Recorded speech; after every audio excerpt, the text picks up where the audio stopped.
Bonjour, dans cette vidéo, je vais essayer d'expliquer la leçon champ magnétique créé par un courant ainsi que la force de Laplace.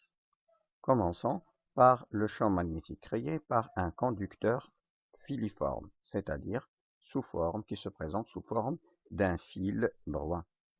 Qu'en est-il pour le spectre magnétique? On va voir que le spectre magnétique est un ensemble de cercles concentriques centrés sur le fil conducteur. Pour cela, considérons un fil métallique et une feuille de papier plane.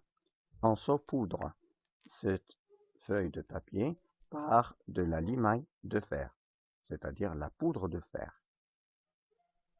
Bon, j'ai enlevé la représentation de la poudre pour ne pas encombrer le schéma. Et bien sûr, on l'a fait traverser, cette feuille, on l'a fait traverser par le fil métallique. Je branche le fil métallique à un circuit électrique. Lorsque je ferme l'interrupteur K, un courant I circule dans le fil métallique.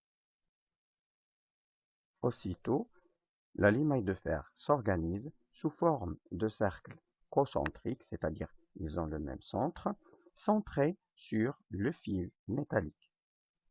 C'est le même effet de l'aimant sur la limaille de fer. On conclut donc que le fil métallique, lorsqu'il est parcouru par un courant continu I, il crée un champ magnétique B autour du fil. Considérons le point M de cette ligne de champ. On se demande où se trouve le vecteur champ magnétique créé en M. Certes, il doit être tangent à la ligne de champ qui passe par M.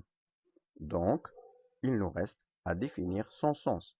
Est-ce qu'il va de M vers nous ou bien de M vers l'arrière du plan déterminé par M, le point centre et le fil? Pour déterminer cela, on utilise la main droite et rien que la main droite.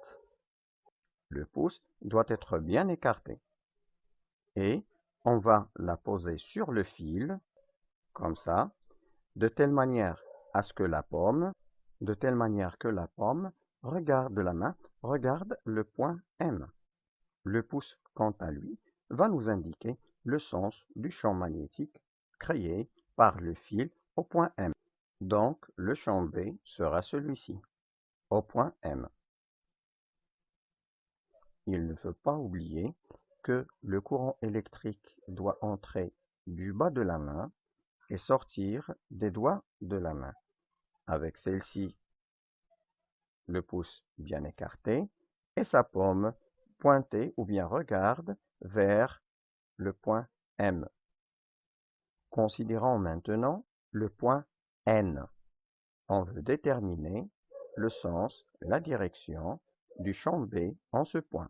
On lui tourne la main droite de telle manière que la paume le regarde, sachant que le champ magnétique est tangent à la ligne de champ au point N. On trace le champ à partir du point N dans le sens indiqué par le pouce. Ainsi, on a représenté le champ B créé par le fil électrique droit au point N. On constate que sur une même ligne de champ, le champ B, c'est un champ tournant, c'est-à-dire, elle tourne, regardez bien, au point M, il vient vers nous, mais au point N de l'autre côté, il part vers l'arrière du plan du tableau. On peut aussi utiliser le bonhomme d'Ampère. Il regarde le point M ou bien le point N dont on veut déterminer le sens du champ magnétique et à l'aide cette fois de sa main gauche, il indique le sens du champ B. Pourquoi je préfère toujours la main droite? Parce que l'élève risque de se brouiller les idées une fois on parle droite et une fois on parle gauche. Donc, vaudra mieux utiliser que la règle de la main droite et c'est très facile. Je viens donc d'expliquer la manière dont on détermine le champ magnétique P et je vous ai dit que on préfère, enfin personnellement je préfère toujours n'utiliser que la main droite. Comme ça, j'ai dans ma tête que j'utilise la main droite, et non pas gauche, la main droite, le pouce bien écarté, tel que le courant entre par le bas de la main et sort par les doigts. En ce qui concerne l'intensité du champ magnétique créé par un fil filiforme, là, je ne peux rien vous expliquer sincèrement, mais on doit juste retenir la formule. Donc, c'est quoi R?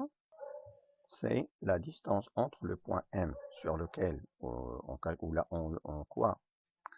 calcule le champ B et le fil métallique.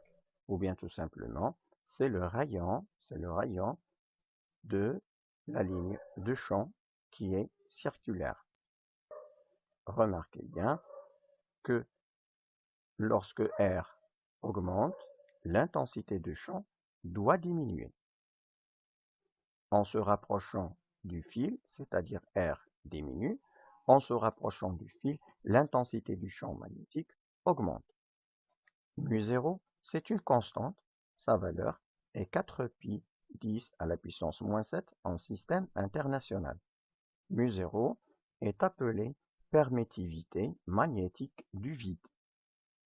Le courant électrique doit être exprimé en ampères, le rayon doit l'être en mètres, et le champ magnétique doit être exprimé en Tesla. C'est pas donné dans notre niveau de démontrer cette formule, mais on doit tout simplement la retenir. Passons maintenant au champ magnétique créé par une bobine. Mais pourquoi doit-on utiliser des bobines? Pour mieux comprendre, calculons l'intensité d'un champ magnétique créé par un fil filiforme en un point situé à une distance d'1 mètre du fil qui est parcouru par un courant d'intensité 1 ampère. Sachant que μ0 c'est 4π 10-7, on va trouver que l'intensité du champ est de 10 à la puissance moins 7 Tesla. C'est un champ à très faible intensité, inexploitable pour des applications quotidiennes, telles que par exemple un moteur électrique. On se demande alors comment peut-on avoir un champ magnétique à plus forte intensité. Pour répondre, considérons un fil filiforme qu'on va enrouler sous forme de spire. Lorsque le fil est parcouru par un courant I, la spire est aussi parcourue par le courant I. Jusqu'ici, on a un fil, une spire, c'est pratiquement la même chose. Sauf que si je prolonge le fil et je construis une autre spire et d'autres spires, le courant I sera multiplié par le nombre de spires. Ainsi, a priori, on augmentera le nombre de courants, donc l'intensité du champ. La structure obtenue en enroulant un fil autour d'un cylindre solide s'appelle tout simplement bobine. La bobine est caractérisée par sa longueur L et par le rayon R de ses spires. Lorsque la longueur L de la spire est 10 fois, ou pratiquement maximum 10 fois plus petite que son rayon R, on parle d'une bobine plate. Sinon, alors c'est un solénoïde. Vu de face, la bobine et le solénoïde apparaissent comme un cercle. Comme précédemment, le papier saupoudré de limaille de fer, parcouru par la spire, si vous voulez, ou bien la bobine, parcouru par la bobine, montre des lignes de champ comme ceci. On remarque que la ligne de champ au milieu est une ligne droite perpendiculaire au plan de la bobine, c'est-à-dire au plan de chacune des spires qui forment la bobine. On ne s'intéressera ici qu'au champ magnétique créé au centre de la bobine. D'après la règle, on sait tous que ce champ magnétique doit être porté par la tangente à la ligne de champ. soit la ligne de champ elle-même dans ce cas, puisqu'elle est droite, puisque c'est une ligne droite. Supposons que la spire ou la bobine soit parcourue par un courant I. Pour déterminer le champ, il suffit de poser la main droite sur la spire, de telle manière à ce que le courant entre par le bas et sort par le haut. Et donc voici notre champ B. Voici une illustration claire. On pose la main droite de telle manière à ce que le courant entre par le bas et sort par les doigts. Le pouce bien écarté indique le sens du champ magnétique créé au centre de la bobine plate ou bien au centre d'une seule spire. Il y a aussi une autre astuce liée à la notion du champ magnétique qui part pour une aiguille aimantée du sud vers le nord. Considérons une spire vue de face parcourue par le courant I. Lorsque je dis spire, ça veut dire aussi bobine. On rappelle que dans un aimant, le champ magnétique créé sur l'aimant part du sud vers le nord. J'ai dit à condition qu'on parle comme si on parle du centre, c'est-à-dire sur, collé à l'aimant. Pourquoi? Parce qu'on avait dit que la ligne du champ d'un aimant droit au centre, c'est-à-dire l'R-Alphi si vous voulez, c'est une ligne droite. Et c'est le cas de la bobine. Donc la face qu'on est en train de regarder, ou bien c'est une face sud, ou bien c'est une face nord. On va représenter les flèches à l'extrémité de la lettre S, idem à l'extrémité de la lettre N. Je ne sais pas si cette face que je suis en train de regarder est nord ou bien sud. Je mets dessus, tout simplement, la lettre N. Je constate que le sens de circulation du courant est opposé au sens des flèches imposées par la lettre N. J'essaye avec S. Je constate que le courant circule dans ce sens, conformément au sens indiqué par les flèches de la lettre S. Je suis bien en train de regarder la surface S, sachant que le champ magnétique part à l'intérieur de S vers N. Le champ magnétique créé par cette bobine part vers l'arrière du tableau. On le représente par ce symbole. Et au centre, le champ magnétique part de notre côté vers l'autre côté qu'on ne voit pas. Qu'en est-il pour le cas où le courant I circulait dans l'autre sens? Maintenant, c'est clair, ça sera la face nord. Et le champ magnétique pointe vers nous. Un vecteur qui pointe vers nous, on le représente par un rond et au centre, on a un point. Au centre de la bobine ou bien de la spire, le champ magnétique est représenté comme ceci. Est-ce que c'est conforme à la règle de la main droite? Oui, bien évidemment. Le courant entre par le bas, sort par les doigts et le pouce pointe vers nous, tel que fait le champ magnétique. Permettez-moi d'expliquer les deux conventions suivantes. Pourquoi, lorsque le vecteur pointe vers l'arrière de la feuille du tableau, bien, on le représente par une croix dans un rond, et pourquoi on le présente par un point dans un rond, entouré d'un rond, lorsqu'il vient vers nous? Pour nous, il est plus facile de modéliser un vecteur par une bouteille en plastique, comme ceci. Je le grossis un petit peu et je le colore. C'est notre champ B. En le regardant, pointant vers notre yeux, on voit un truc comme ça. C'est comme si le bouchon de la bouteille forme le centre du vecteur et le reste forme le cercle qui l'entoure.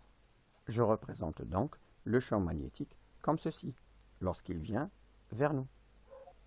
Et si maintenant notre champ magnétique part de l'autre sens, on voit la base ou bien l'arrière de la bouteille qui est sous forme d'un rond et d'une croix. Un rond et d'une croix. Notre vecteur sera donc représenté comme un rond dans lequel on représente une croix. Telles étaient les conventions qui nous facilitent la représentation d'un vecteur entrant ou bien sortant par rapport au plan qui est en face. Encore, je suis désolé de ne pas pouvoir démontrer cette formule, néanmoins, on peut la commenter. Rappelons-nous la formule de l'intensité du champ magnétique créée par un fil filiforme en un point situé à la distance r et examinons la formule de l'intensité du champ magnétique créée au centre de la bobine plate. Déjà, on n'a plus le pi au dénominateur. Et bon, le rayon soit plus petit qu'un mètre ou bien plus grand qu'un mètre, on a un facteur n multiplicatif. Donc ainsi, on a pu créer un champ plus important grâce à l'enroulement d'un fil filiforme. Il est clair que c'est une formule à retenir. I est en ampères, le rayon de la bobine est en mètres, l'intensité du champ magnétique étant en Tesla. N, c'est le nombre de spires. La même chose qu'on vient de dire sera pour le solénoïde, c'est-à-dire la bobine non plate, sauf que dans ce cas, on remarque qu'à l'intérieur du solénoïde, les lignes de champ sont droites et parallèles. On dit bien évidemment que le champ est uniforme. Vous pouvez poser votre main droite sur l'écran de telle manière à ce que le courant I entre par le bas de la main et sort par les doigts. On trouve alors que le champ B est dirigé de notre droite vers notre gauche, à l'intérieur, c'est-à-dire en tout point, ici par exemple, là, là, ici, en tout point à l'intérieur, du solénoïde. L'expression du champ magnétique dans ce cas, c'est mu0 Ni sur L. Donc, bien, c'est mu0 n petit 1 sur L, avec petit 1, c'est la densité de spires, c'est-à-dire c'est le nombre de spires par unité de longueur. L'avantage de travailler avec le solénoïde, c'est qu'on dispose donc d'un champ uniforme pour réaliser certaines expériences qui nécessitent ce type de champ.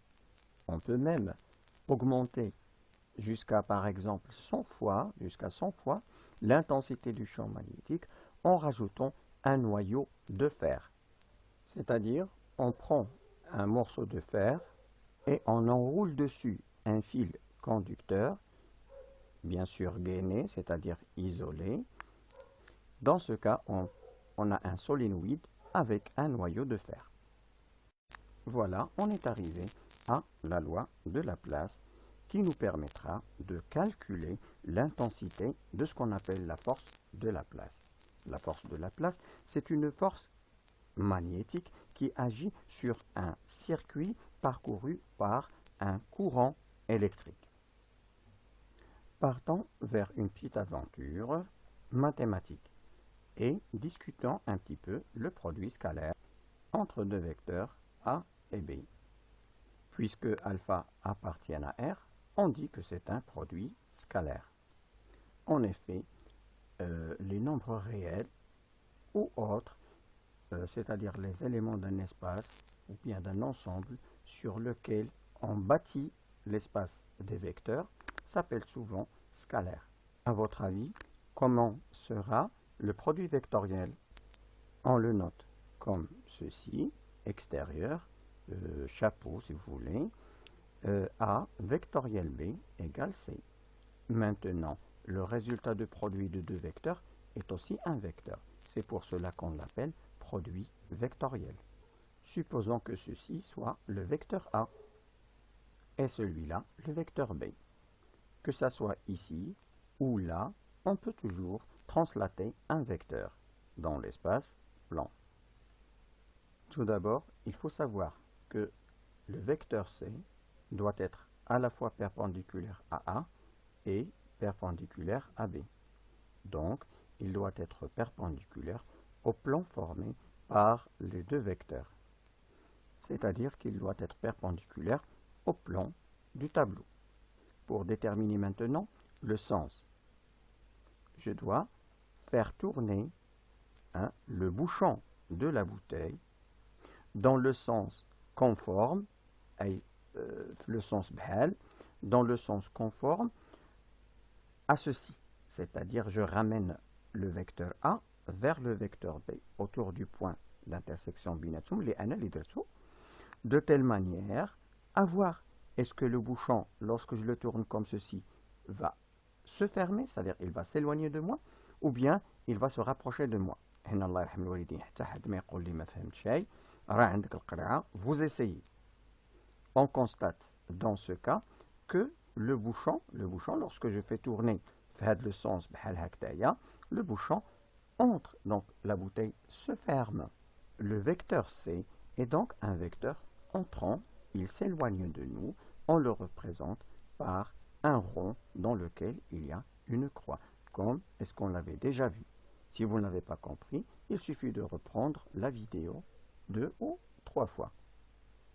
Permettez-moi tout simplement de signaler que on fait tourner le premier vecteur vers le deuxième vecteur obligatoirement, et selon l'angle le plus petit, c'est-à-dire ne venez pas et tourner dans ce sens selon l'angle le plus large. Non, on tourne l'un vers l'autre selon l'angle le plus aigu, enfin le plus petit. Essayons de traiter cet exemple. J'ai juste inversé le A et B. Donc je dois ramener le point, le vecteur A vers le vecteur B selon l'angle le plus petit. En faisant tourner le bouchon, puis n'oubliez pas que j'ai posé la bouteille telle que sa base, porte le plan AB sur le plan généré par le vecteur A et B, c'est-à-dire comme ça. Je me place devant les vecteurs, et bien je fais tourner le bouchon, celui-là, la bouteille s'ouvre, donc le bouchon part vers moi. Dans ce cas, je peux représenter le champ ou le vecteur C comme ceci. Il vient vers nous. Un autre exemple, considérons le plan représenté ici, une partie du plan représentée en vert. Considérons le vecteur A et le vecteur B qui appartiennent à ce plan. Étant donné que le vecteur C, résultat du produit vectoriel de A avec B, leur est perpendiculaire, alors obligatoirement, il doit être porté par cette droite, qui est normale, perpendiculaire au plan représenté en vert. Notre problème maintenant est de déterminer le sens du vecteur C. Donc, on ramène notre bouteille, voilà, on pose la base de la bouteille sur le plan formé par A et B, et on fait tourner le bouchon de A vers B dans ce sens, conforme à notre cas. La bouteille s'ouvre, donc le bouchon se déplace vers ce sens, et c'est justement le sens du vecteur C. Parmi les propriétés du produit vectoriel, c'est qu'il est antisymétrique. Ça veut dire que A vectoriel B est égal à moins B vectoriel A. Donc si je change la position, j'aurai l'apparition d'un signe moins. Ça veut dire tout simplement que cette fois, je vais faire tourner dans l'autre sens pour B vectoriel A, et j'aurai le bouchon qui va entrer au lieu de sortir. Donc, ça va me donner moins C. La propriété d'antisymétrie de ce produit fait que A vectoriel A est égal à 0. Pourquoi? Parce que justement, si on prend le même vecteur mais en notation l'un en bleu, l'un en noir, si je change la position, je dois avoir un signe moins. Il se trouve que le seul vecteur qui possède deux sens opposés en même temps, c'est le vecteur nul. Quant à la norme du produit vectoriel, elle est définie comme suit.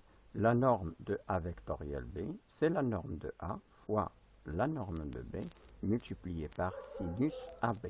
Remarquez bien le chapeau ici qui signifie que l'angle est compris entre 0 et 180. Sans sinus est obligatoirement positif, c'est pas la peine de le mettre entre les barres de la valeur absolue. Fort de ce qu'on vient de voir en mathématiques. C'est juste des petits trucs pratiques à avoir en tête.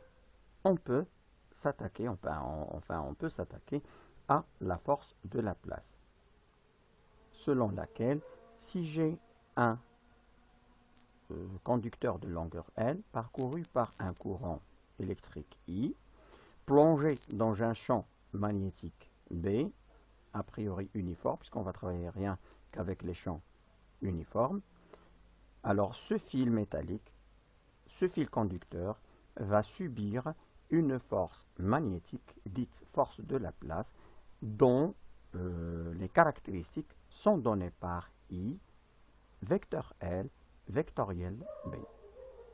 C'est parti donc pour une explication de la force de la place. On a vu que la formule c'est F IL vectoriel B.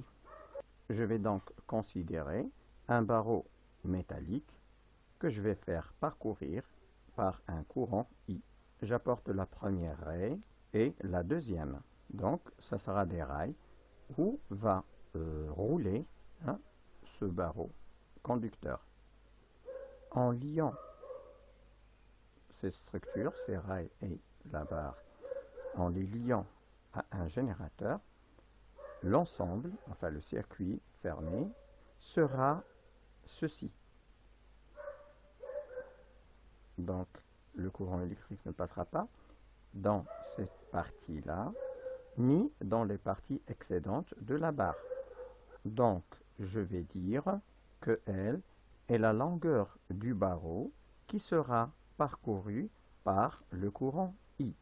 Étant donné que le sens du courant I est celui-là, nous allons prendre le vecteur L comme étant la longueur L de la partie parcourue par le courant et orientée selon le sens du courant.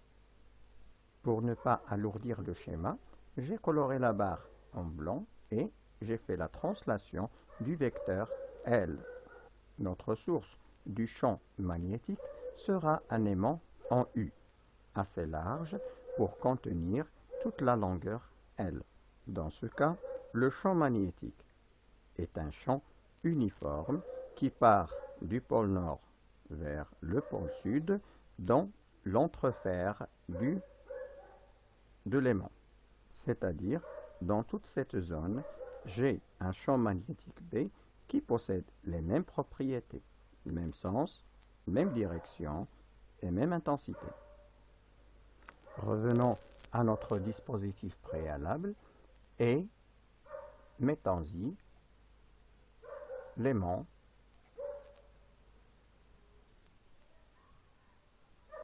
le champ B est vertical descendant.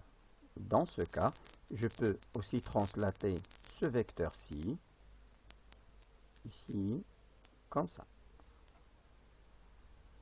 Conformément à la loi de la place, il va apparaître une force magnétique F définie de telle manière à ce que F égale IL vectoriel B.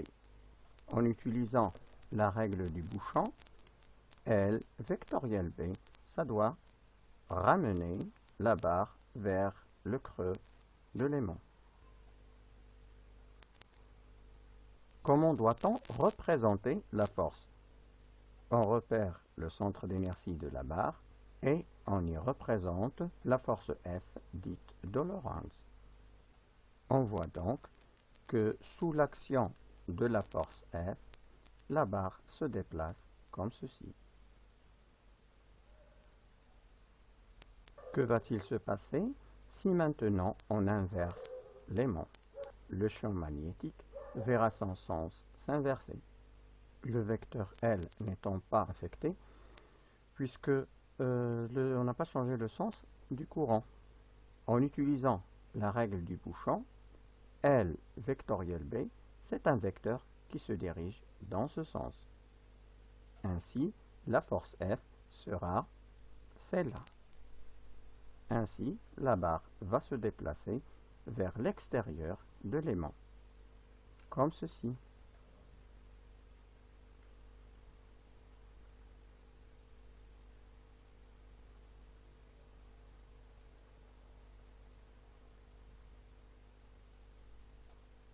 L'intensité de la force de Lorentz sera donnée par la formule F est égal I, l'intensité du courant positive, L, la distance positive, B, l'intensité du champ magnétique positif, multiplié par sinus l'angle qu'il y a entre L et B, et c'est un angle inférieur, compris entre 0 et 180, à sinus positif.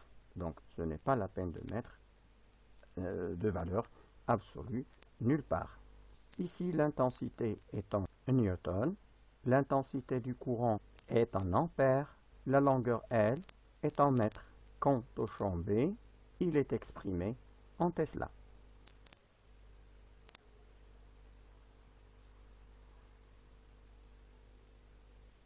Dans le manuscrit, on peut aussi utiliser la relation du trièdre défini par les doigts toujours de la main droite. Je ne peux vous l'expliquer dûment sur cette vidéo. L'essentiel, c'est que vous devez retenir la règle du bouchon. C'est plus pratique et c'est plus direct. À l'aide de la main, يمكن تسلفو، يمكن تبقى تعوج يديك et c'est juste une perte du temps. Quand on sera en classe, comme d'habitude, je passe 30 minutes à la faire appliquer aux élèves, chacun, avant de terminer la leçon, ou bien pour terminer la leçon, on va étudier quelques exemples. Commençons par le cas d'un haut-parleur. Voici une coupe longitudinale, si vous voulez, d'un haut-parleur. Il est constitué d'un aimant de forme cylindrique, d'une bobine. À la bobine est liée une membrane. Cette membrane qui peut se déplacer pour compresser l'air pour donner du son. Ça, c'est le cadre qui supporte l'ensemble. Ici, c'est le ressort qui permet le retour de la membrane à sa position initiale. Bien sûr, on ne peut pas faire fonctionner un haut-parleur en utilisant un courant continu. On utilise des courants variables, codés ou bien modulés selon la parole ou la musique. La deuxième application,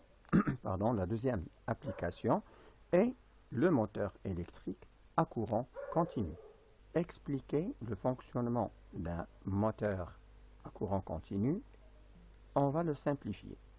Il est constitué d'un circuit tournant, circuit électrique tournant, qu'on appelle rotor.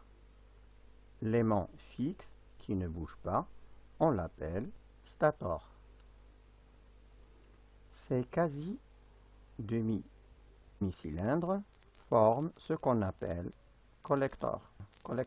Il y en a deux. Ces pièces que j'ai représentées en orange s'appellent des balais. Charbonnettes. Le champ magnétique B se dirige dans l'entrefer de l'aimant du nord vers le sud. Le courant électrique se déplace dans ce sens. Ça veut dire que sur le segment CD, elle va se diriger vers nous. En appliquant la loi de Laplace, la force appliquée sur le segment DC est F égale à I DC vectoriel B.